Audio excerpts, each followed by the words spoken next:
Welcome to the Major Project Podcast, your inside look at the high-stakes world of billion-dollar projects. Welcome to the Major Project Podcast. I'm your host, Orion Matthews, and with me today to talk about document control is Leanne Allgaier. She's worked on major billion-dollar assets on the owner's side, from gas fields to pipelines to refineries. Leanne, welcome to the podcast. Thank you. Thank you very much. Glad to be here. And we're glad to have you. And maybe before we get started and really jumping in on dock control, I think a lot of people here might not even know what that is. And if that's the case, you're in the right place. We're going to take it easy and start from a 101. But before we get into that, Leanne, maybe you can tell us a little bit about how you got started in the space, kind of a bit of your career path, maybe some of the projects that you've touched, and just kind of catch us up and get to know you a little bit. Okay, well, it's kind of a circuitous route here, but how I got into this space, before I did, in the late 90s, I was working in newspaper and magazine production business. And this was the point at which printed media was making a shift from being typeset to being produced via desktop publishing programs on computers at the time, Apple Mac IIs to be specific. And in 1998, I wanted to move back to Alaska, and a friend got me a job at an IT consulting firm as a technical writer, producing user guides for some of the software the company wrote or implemented for their oil and gas and utility clients. And this is actually a natural progression, being in the graphics and publishing industry, to this, because I had already been producing user guides for the software we were using and the graphics I was creating in desktop publishing. Got into technical writing, and then from technical writing, I graduated to mapping out the business processes that take place in the industries that are served by this IT consulting firm, particularly in document control.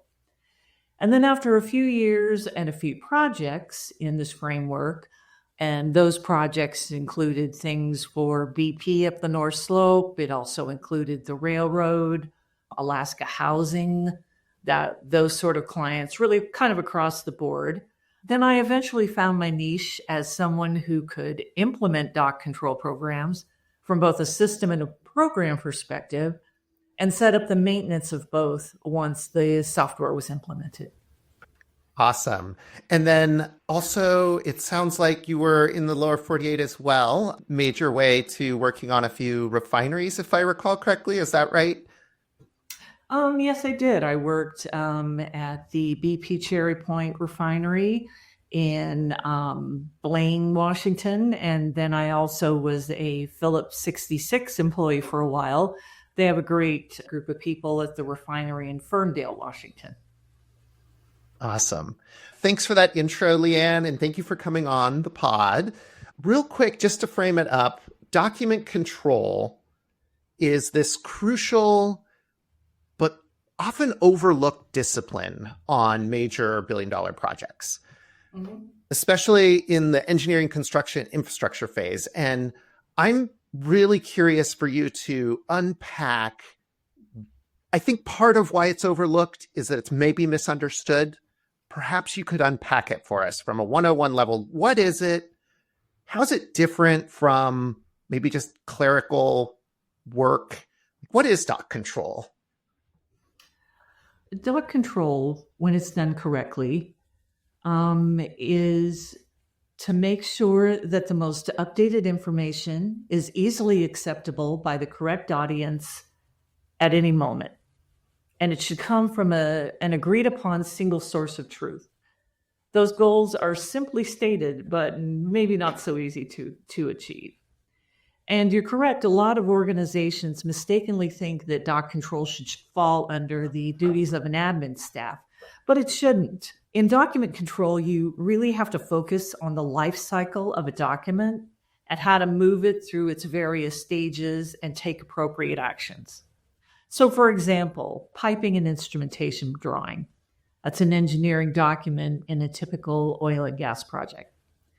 This document is designed and generated to reflect conditions in the field, which requires cycles of reviews and changes and approvals. And all of this has to be monitored and recorded just to get a facility built. That's just to get it built. But as the facility operates and conditions in the field change over the years, this document again must be updated, verified again, go through the review and approval process numerous times, all right? So multiply this by the thousands of other engineering documents like this at a refinery or an oil field, and the decades or even centuries that a field is operated in, right? And then, so you have innumerable versions of this document to monitor and track. Multiply this by the thousands of other engineering documents like this and the decades or even centuries that a field is operated. And then you're going to have an innumerable version of this document to monitor and track. And so an admin already has enough, they already have a full-time job managing other type of documents that don't have to have this level of control, not to mention all their other duties.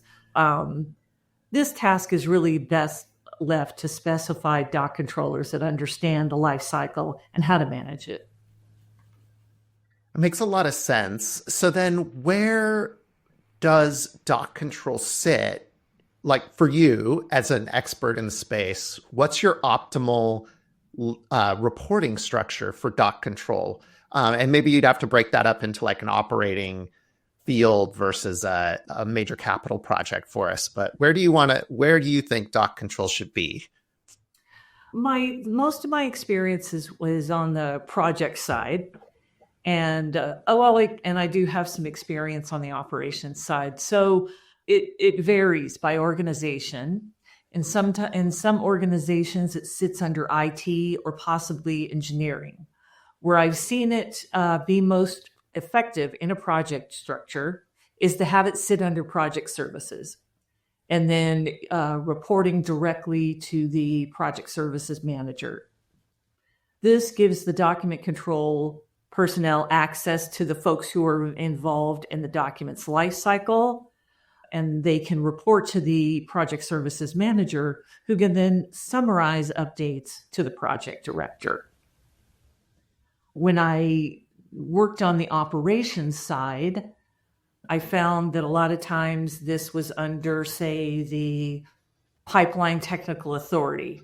So really the discipline that you're doing the document control under. There were folks that were doing health and safety that were in the health and safety department. I was generally looking at regulatory documents for the pipeline. And those sat under the pipeline technical authority, which made a lot of sense because, again, they're involved in decisions about documents. And a lot of times this particular discipline also had a lot of responsibilities to regulatory agencies, specifically the Department of Transportation. So it made sense for the technical authority in that situation to be for me to report to that individual in that position. So on dock control, you sort of talked about a couple different scopes there. Like what are the typical areas that you apply dock control to?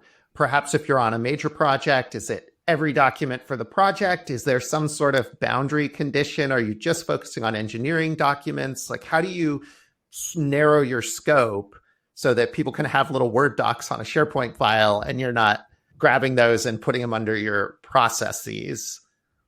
It really comes down to what in a project needs to be controlled from a life cycle example. And it really, it needs to have the kind of control, and really it comes down to version control, revisions of a document. Engineering, obviously, you have you have places on the document where you list when it was updated, in which revision. This is, of course, important in engineering because you're building things or modifying them. Having the most current version is important, and so that needs to be controlled. That should be in the document management system. For project documents, you're making policy, you have procedures. Again, you have version control on these. That also needs to be in the document control system because you are formalizing when it is being updated. And when it's being updated, you're also doing a formal distribution of this document to let everybody who needs to know this is the latest revision and to make sure that that's getting to the proper people. So it really comes down to what has to have revision control. Meeting minutes don't need to have revision control. They're static content that happened on a static date, and they can reside on a SharePoint or a shared drive with minimal risk. And so how do you explain that to people and sort of set up doc control well, or how have you seen it done well in the past? So imagine we're doing a major capital project together again, and starting doc control on a major project, blank slate. What are the first steps to establishing this good doc control? Okay. Doc control should really be part of the pre-planning stages in a project, because it allows your document controllers to understand what documents will be managed and to put in the proper processes and systems in place prior to the deluge of documents that are going to inevitably follow during planning and define and execute. I've been on projects where this was not the case, and the doc control was introduced well into execute. At this stage, we call this ready, fire, aim. The ready, fire, aim approach, because you're creating a structure for your program and simultaneously managing a lot of documents and under a time crunch. It is not ideal. It introduces risk, and in the end, it costs way more than if you would have introduced it early on. So again, the stage is really pre-planning, because again, the type of documents, who needs to access, and how to set up your process, a better idea of your processes and tools that you need to set up. First and foremost, I'd look at the type of documents that are to be managed. If it involves engineering documents, I need to consider, how am I going to manage concurrent engineering, something I'll talk about later. If it is a project that doesn't require engineering, that gives me more options in terms of the processes and or systems I can use to manage them. The next thing I need to know is, who needs to have access to these documents? Are they people within my organization and behind the firewall that I can easily give access to a shared repository? Or are some folks, say contractors, supported from outside the organization, and I have to give some thought to how they can securely access and possibly edit documents? My organization's IT department is certainly going to have a lot of input on how this needs to be set up. So then, armed with this information, I can next look at my options for a tool, okay? And this might be something I have very little control over. If this is a fairly new organization or project, my only option might be sharing documents via a shared network drive or SharePoint. There is very little I can automate with this kind of setup, so it will be very process heavy with a lot of manual tasks, and it's going to require more people. Ideally, your organization will have some sort of enterprise document management system. Some I've worked with in the past that I can name off the top of my head are Documentum, which is now owned by OpenText, Aconex, PIMS, Omega 365, and other assorted programs. You're going to be ahead of the game in this situation if you do have access to one of this type of tool, because you can determine your processes for the documents, right? For example, wiring documents will be reviewed by engineer A, engineer B, and the project manager, with the engineering director providing final the engineering director providing final sign-off. And then you can leverage the power of your system to automate these processes as much as possible. And all the while, this is very important, you're making these decisions, agreeing upon processes, then you write them down in a procedure and you train your users. Well, so let's talk for a second, because I wonder if there's like leadership on this pod and they've gotten to this point and they're like, oh, okay, I'm going to make a list of those three things that Leanne just said, document them, PIMS, and we'll pick one, and then we're going to have our doc control. And sometimes I like to tell people that the shoe doesn't make the runner. So if you're thinking about getting in shape and you're at a Nike store and you're trying to figure out what your best shoe is so that you can become super great at running, you're kind of already on the wrong track. Having good shoes is a great part of running, but sometimes I think people forget all the other pieces that go into that. And I would love to kind of hear maybe from you a little bit about the non-tool tips. You kind of touched on it there, but maybe reinforce my message or tell me I'm wrong. And if this is a case where you just got to get a good tool in place, maybe that's all you need. Do you have any thoughts on that one? Oh, yeah. I think it was you in a conversation that actually said the tool is only as good as the discipline of its operators. And that's very true. And that's why I do emphasize the procedure. Because when you're writing down procedures, it's important to emphasize to your users and your stakeholders that this is the agreed upon playbook. This is what ensures that we're all singing from the same sheet of music. I'm sure there's more analogies, but I'm going to try to stop here. And the procedures could also list the consequences of not following the processes. Mm-hmm. So when you do this upfront work, you give your dock controllers the guidance they need when they are considering taking a shortcut. And this usually involves a time crunch. I need to get this out. I don't want to follow these procedures. Or they might be pressured by somebody who wants them to take a shortcut. I don't have time for this. Just give me this copy, or I'm going to use this copy that's not the latest. This lays it out for everybody. And when your dock controllers are faced with those sort of dilemmas, they have something they can refer to. This is our process. If we don't follow this process, we are at risk of A, B, and C. And it's not, I don't want to come from a point of rigidness, right? Rules and processes are ever evolving and they're going to change. But by putting them down in a controlled document like a procedure, you ensure that these changes happen in a formalized manner and are communicated to the necessary users. Okay, so you mentioned something. I don't want to put you on the spot, but I'm super curious. In that procedure, you mentioned consequences. Compliance with dock control is a difficult area in organizations. What kind of carrot and sticks do you employ that have been useful in getting that compliance that you need? You really did put me on the spot, but it's carrot and stick. And this is, I think it's a delicate position. You're dealing with somebody's, we're losing money, we're this. And at that point you have to, humor helps, but also really what it is saying, look, I'm not here to make your life more difficult and make the person who's maybe challenging you. It is super important to say, we're on the same team. I'm not making up these rules because I don't have anything better to do and I want to ruin your day.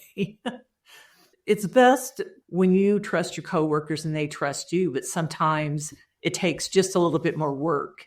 And really what it is understanding, I'm helping you, we're on the same team, let's work together. That's really how it works for me. Let's work together and to make them understand, hey, this doesn't get done correctly. There's not only costs, but there's risk. If something is built incorrectly and it's not up to specs, it could cause injury to people. And without getting dramatic or, making a catastrophe, just laying things out and approach it from the perspective of how can, let's work this out together. So that's a really great tie-in into a question that I think a lot of folks maybe thinking about doing $1 billion project and doc control's not number one on their list of things to care about. And I think that is probably because there might be misunderstandings about the return on investment. So a lot of people see doc control just as an admin function, something they need to have, but not necessarily something that's critical because it's not really hitting the key financial levers of the project, like cost, schedule, risk, quality. You just mentioned risk, but maybe you could you help us make a case to keep putting you on the spot here to a project director about why they even should care about doc control and make what is probably needing to be a substantial investment for the project's life to have it done right? Absolutely. Document control has a direct effect on all of this: cost, schedule, quality, risk. And the consequences can be highly visible when the document control practices aren't followed. Distributing documents that are outdated, like I just mentioned, again, could impact the cost if something's not built to proper specifications and it has to be rebuilt. This affects both cost and schedule. You've just built a module, but you didn't build it correctly. We have to, now we're behind on the schedule and we're paying twice to have the same thing done. And then if an outdated drawing used doesn't, say, reflect the bolts made from the required material to create a facility or a module, your quality is affected. And that's where you're introducing risk that a structure or piece of equipment could fail, and you could involve injury or even death to field personnel. That said, I think it's fair to say that doc control really delivers your return on investment, even though it may not be immediately obvious to you. Well, maybe we can unpack the investment a little, because I'm going to keep putting you on the spot on these ones. But let's say that we're doing a $5 billion build, and we're going to make, let's say, a really cool data center or something like that, or we can switch it up and do a refinery if that's more your style. But what size, and I know you can't answer this fully, but what does a good built out doc control, team look like? What are some of the kind of key things that someone might need to be thinking about as they're deciding, okay, those ROI things, we want to get serious about this? What does serious look like? What's good? So what does good document control look like? Is that what you're saying? How much do I need to spend to do this right? In terms of headcount, am I setting up a team of 3 for a $1 billion project, or is it a team of 25? What is the scale of the footprint of doc control typically that you've seen that's been kind of effective? Well, it depends on a lot of different things. Where are you like I said, but before, if your tool is, say, a shared file structure, then you're going to need a lot of people because you have a lot of manual processes. Also, I was recently on a project where a lot of things were being built in Canada and Malaysia. So you have an enormous amount of documents that are being updated, they're being submitted, they're being reviewed, they're being returned, updated, a lot of in and out.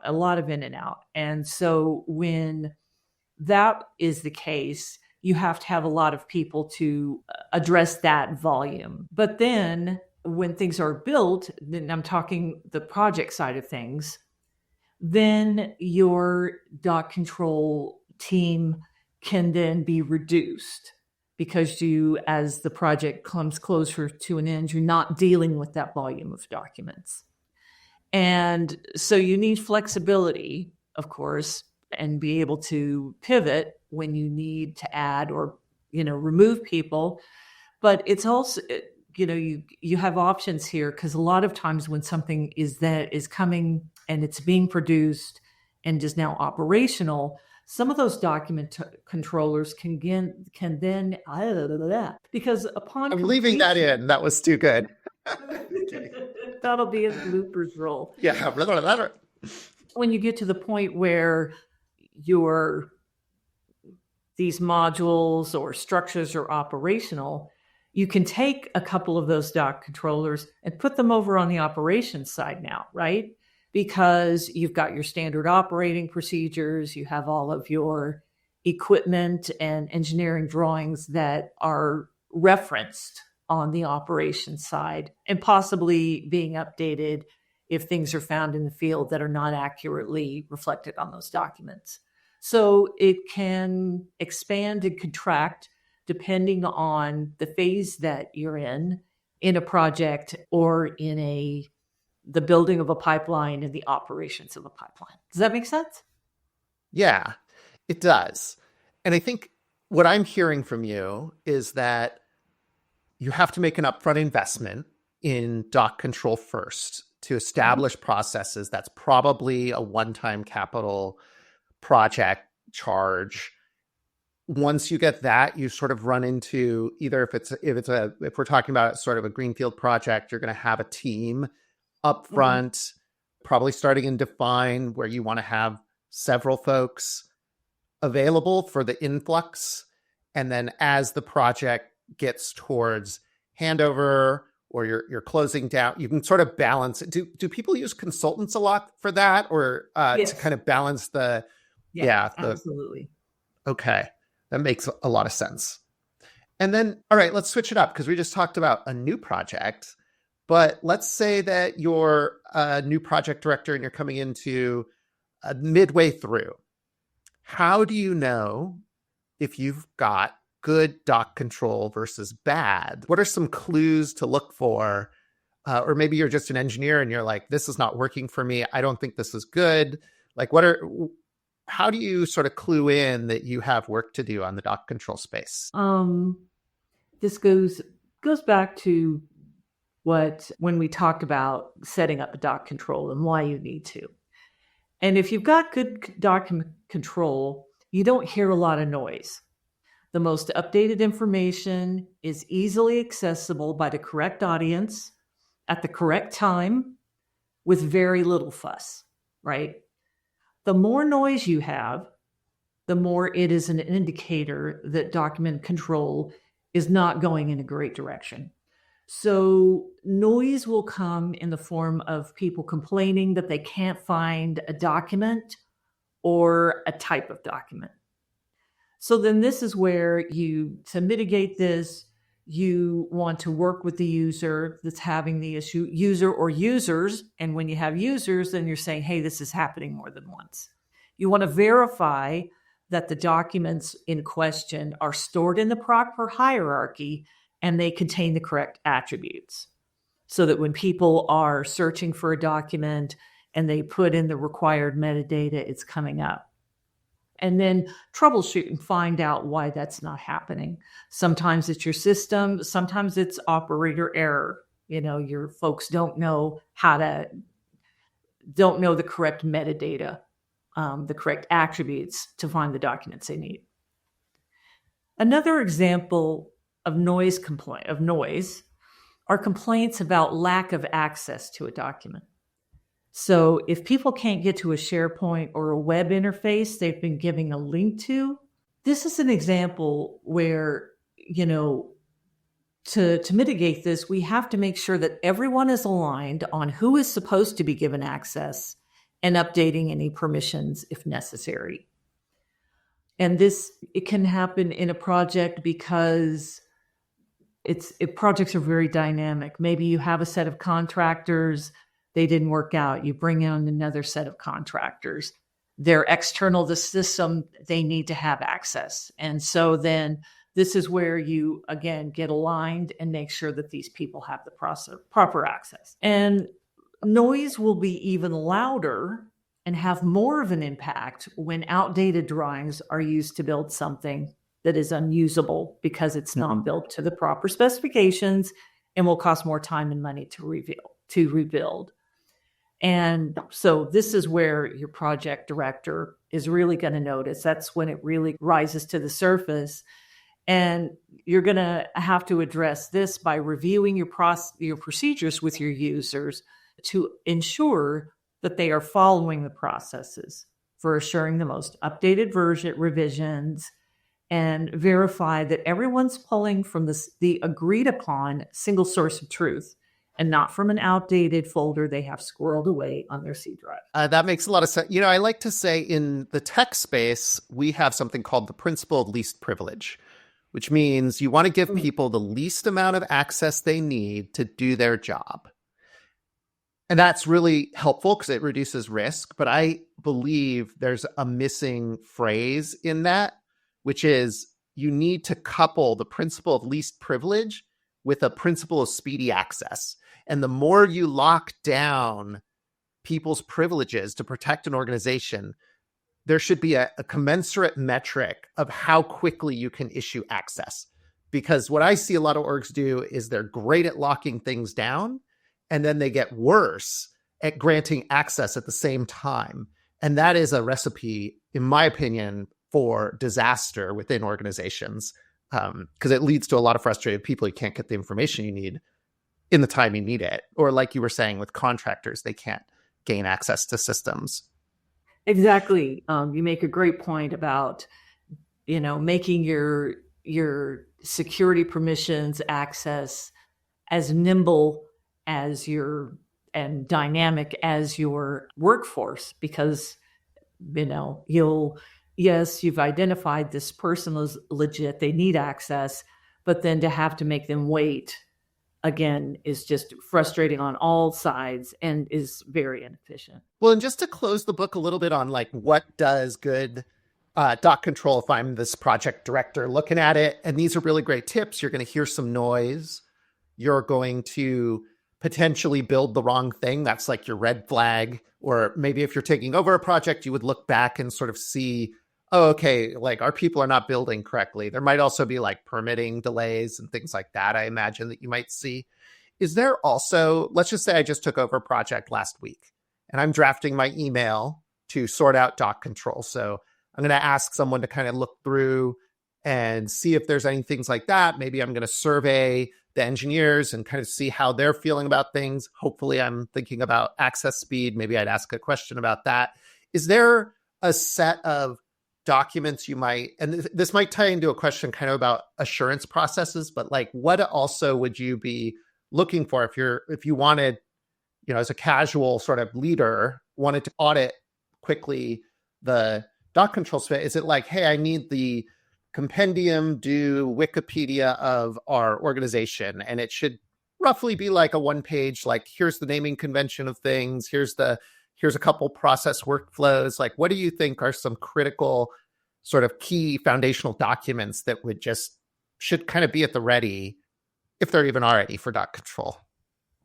I find that work process flows are very valuable to have and to be able to show. Again, you're mapping your processes of how you're handling a document and you're interacting with the system. And because a lot of times people don't understand that different documents have a different life cycle or go through different reviewers, it's an easy way to illustrate that if you have a project document, it is going to go through this life cycle. This is how it will be handled. And if you have an engineering document, this is how it's going to be handled. This is the life cycle. And so that sort of document at the ready has proved invaluable in the past for helping management understand what the people in document control are doing, why you have as many people as you do, and how things are getting done. So that would be definitely my number one thing that I would have at the ready to help people understand the process. And so just to flip this around, because I think it's sort of an interesting area to dig a little bit on. So I've been talking from the perspective of the leadership, but if you take a look at it from a fellow doc control manager, what advice would you give them if there's a leadership change on a project, or you feel like things aren't going well? What have been some tips that you could give to fellow doc controllers about how to sort of share or affect change within an organization during states of transition or other times you need to kind of rally and gain control over your function better? I think that the best way to do that, again, we need to have graphics. I mean, pictures worth 1,000 words. And I have had an experience in the past where I was trying to explain something and nobody was getting it. And finally, when another person and I sat down and put it in a graphic format, and I think it was mostly processed, but to say, this is where we're at, and this is what happens. If we make this change, this will happen. And it has to be something that's easily understood and visual. What do they say? Like management only has the bandwidth for like 3 things or 3 topics to really present something. Don't do what do they say? PowerPoint to death or whatever. Death by PowerPoint. Do that. But really just succinct. This is when this happens, this problem is created. If we change this to this, it will solve that problem and our world will look like this and your metrics will look like this. I think that's the tip I would give anybody who's trying to work with management to make things more efficient. That's interesting. It leverages your background in graphic design. I'm a big form over function guy for technical disciplines. I think that communication is usually at the heart of a lot of problems, particularly when you're deep in a technical discipline like dock control. And so to sort of bring everyone together and create that meeting of the minds, sometimes a picture or a simplified way of expressing things can make all the difference. And it's often overlooked because it's not really technically doing anything different. You're still advocating for the same things, but somehow good design can make all the difference in how your work gets done. It's amazing. No doubt. Well, so shifting it a little bit, kind of sticking with the dock controller perspective, let's say you take over and you've got these big projects are executed across multiple vendors, partners, divisions, owners. How important is it for those partners to have good dock control? It's imperative for smooth and efficient running of a project, because if they're dropping the ball, so to speak, you're going to get noise. And with noise, you're going to be wasting a lot of time in researching and mitigating problems created. Say if they're distributing outdated revisions of a document, you're on the side that has to track that down. Sometimes I feel like a forensic scientist on some of the projects I've worked on and finding out how something happened. So that's time that you don't need to do. That's time you don't have to figure out a problem created by somebody else. And if they haven't, I've also been in situations where vendors have not properly tracked what they have sent to me. And then they rely on me to run reports for them to say, this is what you sent me.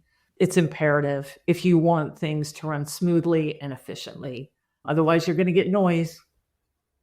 Well, how do you, when you're picking your vendors, if you're sort of intersecting this at the pre-planning stage and you're looking at different people, do they write it into the contracts oftentimes with vendors? Does dock control have a little carve out?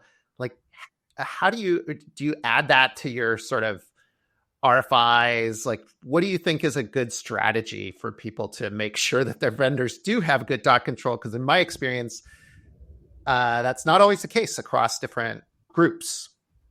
And I don't know that you have that kind of control, that you can be that prescriptive.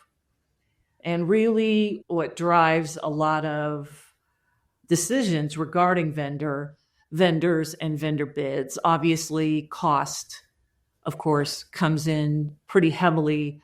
But I would say that most of the time it's reputation. And, particularly, here in Alaska, people know all the players essentially. And so when you know which people are working at which organizations, you've worked with them in the past, and you say, I worked with this organization and I had really good experience with them and not a lot of noise. And you become also familiar with the programs that they use. You'll know, okay, this organization uses Aconex, and that will weigh in. Certainly if they'll talk to document control when they're doing these RFQs, you can weigh in on that sort of thing and say, hey, yeah, Aconex, we've worked with it. We know how to work with it. We've worked with, they did a good job on such and such a project. So that's really the only sort of input you have, not really control, but input and insight. Like so many things in our space, reputation seems to be a really big way that you carry the day when you're picking your vendors and setting up a major project. That's really interesting that way. Would you say, just to touch back on tools, since you said the word Aconex, I can kind of open up the floor.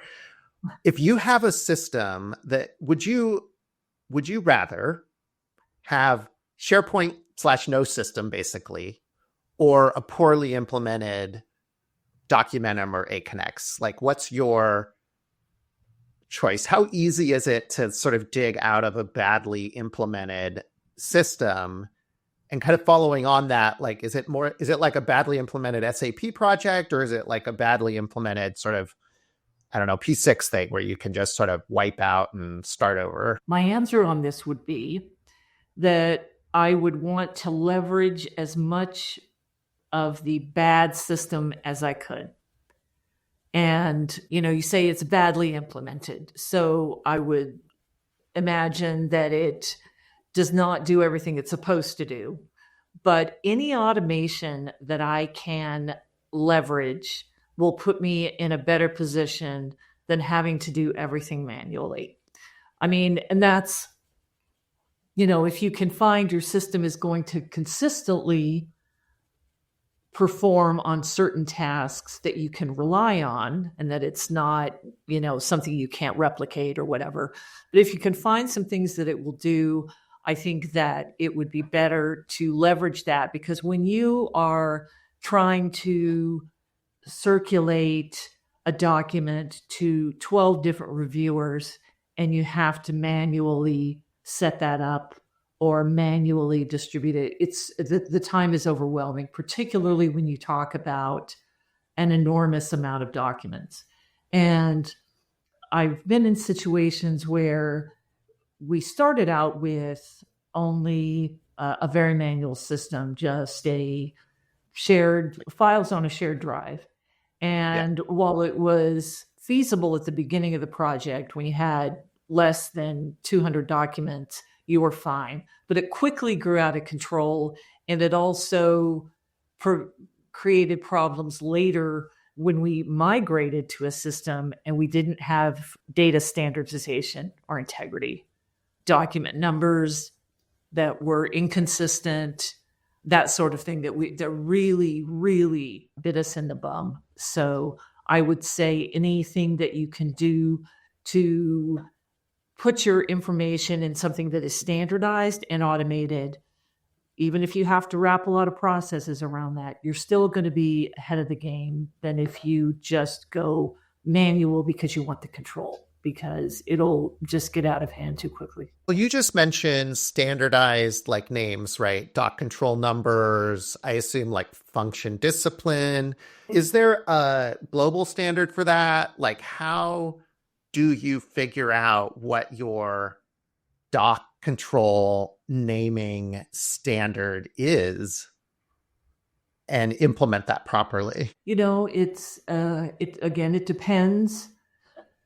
A lot of, it's funny because I find like a lot of naming conventions are based on the inadequacies of a system. So I know a lot of places that include equipment name or some attributes that they haven't been able to put into the system, they included in the title. But I think that fortunately here in Alaska, everyone has worked on a lot of the same projects, and we come in with sort of a similar view of how things should be named.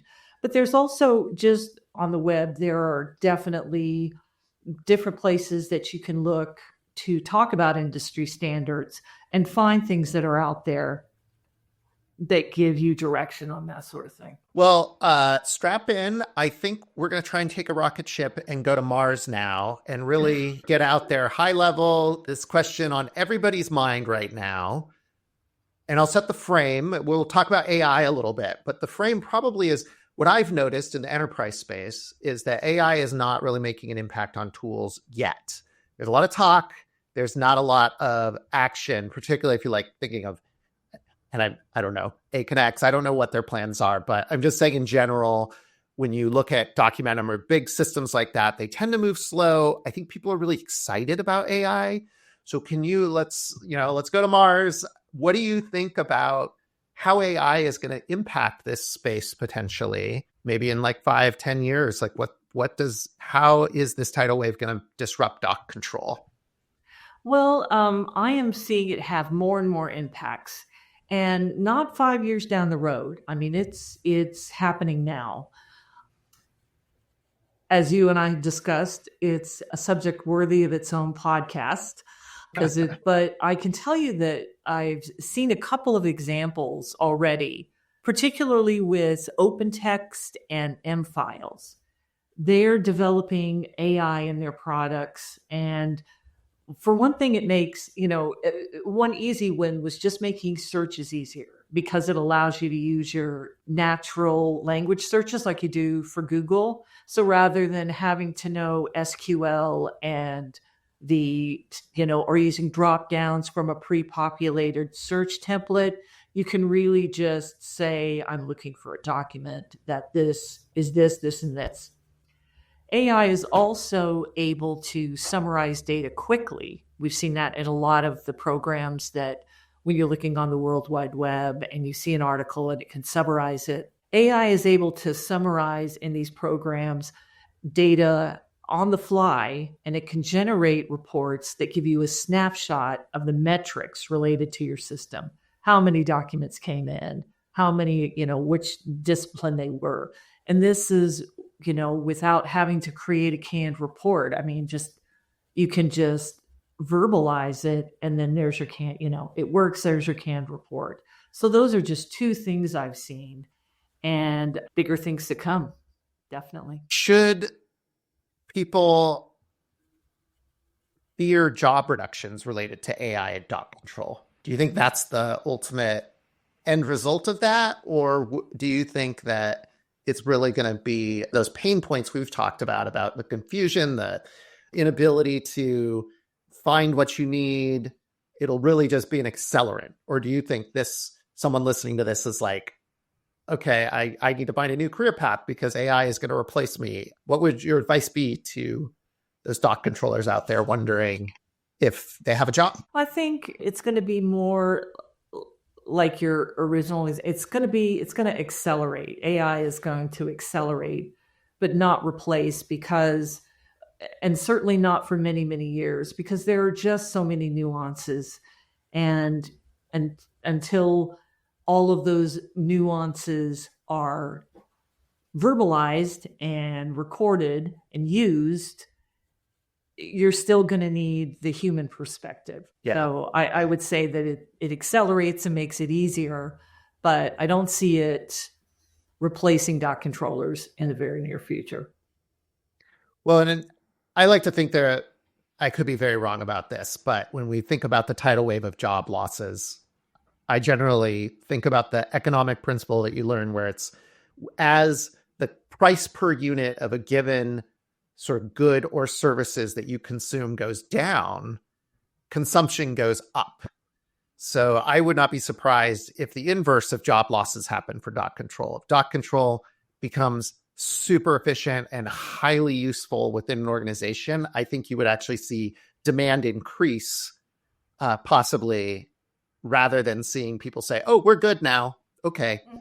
So perhaps that'll be the outcome, because I think AI, as you just said, it's like search is going to get easier. Summarization of information is going to get easier. And then just sort of overall metrics and sort of like basic reporting is going to get quite a bit easier, is what I heard you say. Mm-hmm. Awesome. Okay, well, let's get back in the rocket ship, go all the way back from Mars to Earth now, and maybe land at a university. because I'd be curious to talk about this as sort of we just dispelled the myth that there's no career path here. I think there's an amazing career path. And what would you say to university students or people looking to make a career change, and they're listening to you saying like, I can do this. I resonate with Leanne and the work. How do you get into doc control? I really think, well, basically because it was successful for me, but understanding requirements around document control it's very important. And I think that years ago when, after I graduated from technical writer, I was a business analyst, and I could never explain to people, they never understood what I did. And now it's an everyday conversation, a BA, a business analyst. In IT, it's just a given. And there are so many people in this field, or that, it's become a definitely an accepted field. And I think that is the place to start. And really the job of a business analyst is to map processes and determine efficiencies and to determine requirements for any system that you're going to implement. And so I would say that anybody wanting to get into document control should really start with business analysis. There's plenty of certification programs out there, and it's usually under the overarching project management certification.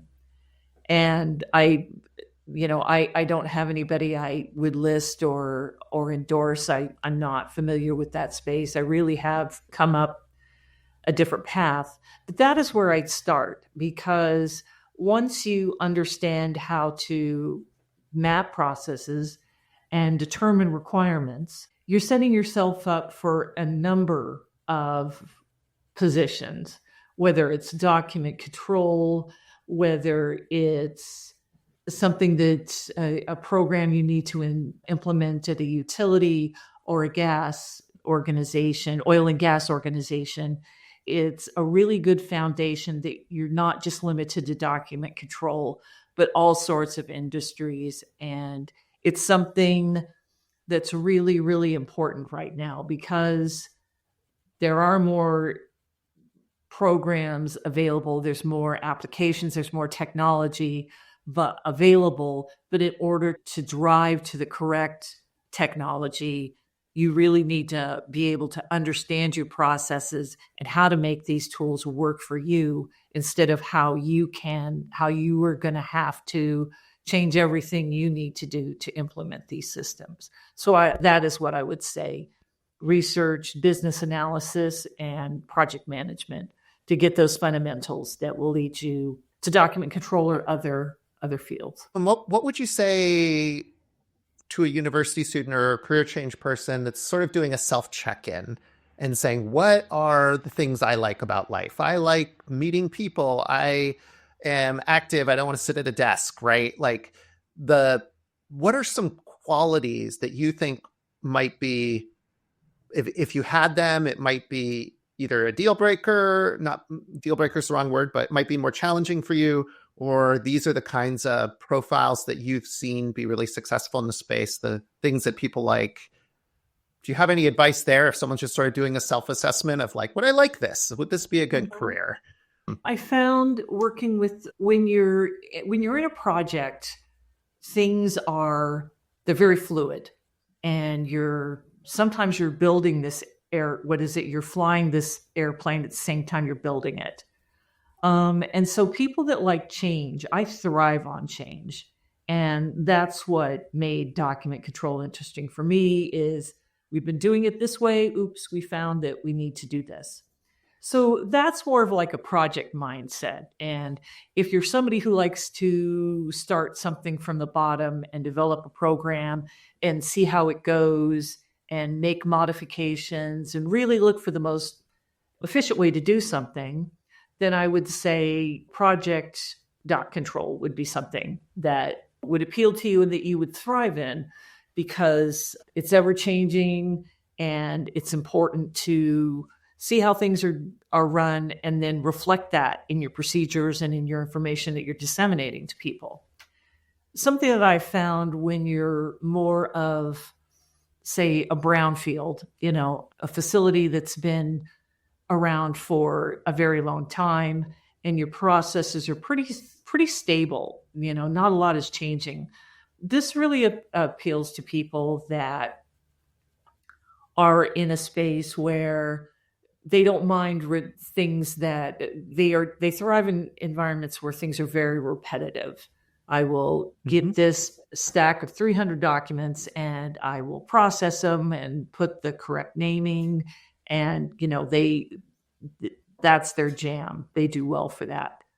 And I would say that anybody, it's a lot of document control. You're not walking around. You are at a desk and you're looking at your computer and you're looking things up, but you deal with a wide variety of people. And for people that are really wanting to be present and working opposite people, working on the North Slope really satisfies a lot of people job-wise, because they like helping people and meeting new people. And you really have to have a helping people mindset, and some of the folks that you work with are able to talk a shorthand with them, and you're able to teach them and facilitate them finding something. Some people, you're probably going to have to hold their hand a lot. And that's fine, because they're, most of the time they're very grateful. And so I would say, if you're a social being, that's going to be great. And even if you're not on the North Slope, you're still talking to people. I love working previously I worked with an oil company that's currently building pipeline. I love talking to the other vendors and that sort of thing. But I would say that sort of, like I just explained, if you want a lot of movement, a lot of change, dynamic, fly by the seat of your pants, sometimes projects are going to be your niche. And then if you want to get into that real groove, then working on the operations side is going to appeal to you, and you will be welcome and successful. Thank you. That's a really good overview. Appreciate it. I think that I have another question for you, kind of along those lines a little bit, which would be, if you're a dock controller, and I've worked with them in the past, and I've always noticed dock control can be stressful. And I think it's related perhaps to, like you said, you've got hundreds of people on the line. There's a lot going on, high stakes to make sure these documents are right. And what I've noticed is sometimes teams burn out. I think also because of demand. So you've got it staffed right for a project. You've got a team of 3 or 4, and then this big wave crashes over the dock control team, and they don't have anybody they can add. Even if they had someone, there's not enough time to train them. It wouldn't be useful. So you just have to bear down and push through that moment. And depending on how often that happens, I think it can lead to burnout in a project. I think dock controls work really hard. I think they're often underappreciated. And I think that they go through those spurts of intense work. So do you have any tips, tricks, things that maybe would work for them to push through those moments, or recharacterize how I described them? But I'm curious to kind of talk about the stress of the position and any advice you have for folks that are maybe listening to this podcast and feeling a little stressed out. So how did you manage it? I think in the past, and you're right, it's as we mentioned, it can be very fluid. Sometimes the way a project happens, somebody, figuratively backs up a dump truck and gives you 1,000 documents in one submission. And so something that I have found, besides pizza, that gets me through these times are checklists. And so going back to those procedures that I keep harping on, because that's your go-to, they're generally, they can be very detailed, right? Because you're explaining in your procedures, not only just the overall process, but the following metadata has to be filled out. It had, when you're talking about both the process and the system. But I find that when I do these now, at the end, I usually do a checklist. And from that, I summarize what needs to be done, really in literally a checklist form. And I think that when you have a lot to do and you get overwhelmed, it really helps to have something that you can check the box just as it's a safety net for you. It's, yep, I did it. It's a second. It's like it's something that will help you feel confident that you're doing everything and remind you when you're not. Oh, wow. Yeah. This checkbox. Wait a minute. I didn't do that. So that would be what I say is, would be something that would get you through those hard times. Just, okay, here it is. There's my checklist. It's done. That really is something that would get you through. And really, again, then the employing what I talked about earlier about making your users and your customers understand that we're all in this together. And, maybe saying, okay, we've got these 3 people that are dock controllers, these 2. So for 4 hours of the day, these resources will be devoted specifically to this heads down work. And there will be one person designated for answering ad hoc questions or dealing with things that need to be escalated.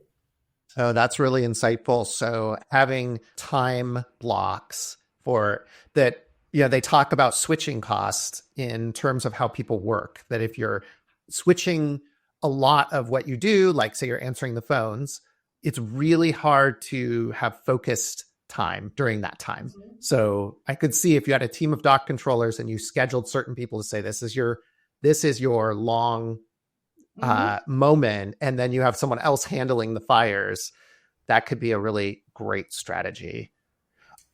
Thank you for that tip. Another, just following on your checklist, I think there's a book called the Checklist Manifesto. I'm sure you probably read it. It's by Atul Gawande. I'm probably butchering the name, but he did a deep dive on checklists, and it was really a great read for anyone that loves checklists. The upshot of that book is he was looking at certain things. For example, why are medical procedures so bad? Oftentimes the outcomes as a percentage are so much worse than like the aviation industry. And so they learned, he teased out that humans are very bad at estimating how much they need a checklist. So there's a reason that pilots who have 20,000 hours of experience flying planes go through a checklist. It's a very simple checklist, like, do you have fuel? And these are the things that have kept our planes flying. We're going to have 300,000 plane flights today, and none of them are going to crash, hopefully. And that's where the power of checklists were born in the aviation industry as his example, because it was so critical not to crash his planes. But other disciplines that have similarly critical things, checklists could really benefit. And they did some studies where they, for example, with like surgeons, they would use a checklist before a procedure because sometimes they cut off the wrong leg. And the stats on that were not really good. So the medical industry over the last 20 years or so, and probably as a result maybe of this book, really changed the way that they thought about needing checklists in their process. So that is a great call out. I am in love with checklists, and the Checklist Manifesto is an awesome read for those that want to go a little deeper. Yeah. Leanne, thank you so much for sharing your expertise with us. If people hear what you have to say and want to reach out and connect with you, throw you a question, what's a good way to get in touch with you? The best way would be on LinkedIn. I think you said you were going to put this in the comments. Leanne Allgaier, and the name is German for those who think it's French. And yeah, just contact me there, and if I'll be happy to, reply whether I can help you or not. But I will get back to you. Leanne, again, it has been such a pleasure. I really appreciate you taking the time to share your learnings with us. I think we've learned a tremendous amount about dock control. I feel much more inspired about what a cool profession it is. And thank you so much for coming on the pod today. Thank you for having me.